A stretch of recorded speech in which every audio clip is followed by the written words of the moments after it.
Una de las luchas sociales más de actualidad es la de las mujeres. Fuimos y aún somos el segundo sexo, incluso en los países más avanzados. Aún nos encasillan en estereotipos de género y nuestras opciones vitales son más limitadas que la de los hombres. Pero ya no queremos seguir cantándoles a las palomas y a las flores. Time is up now.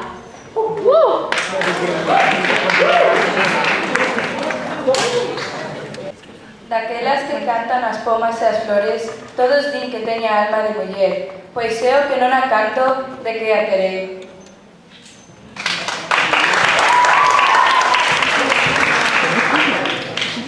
Parlen les dones, la seva poesia tendra i forta.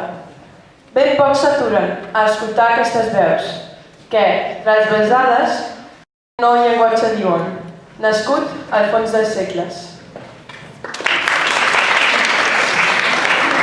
The rebels, the misfits, the troublemakers, the round pegs in the square holes, the ones who see things differently. They're not fond of rules, and they have no respect for the status quo.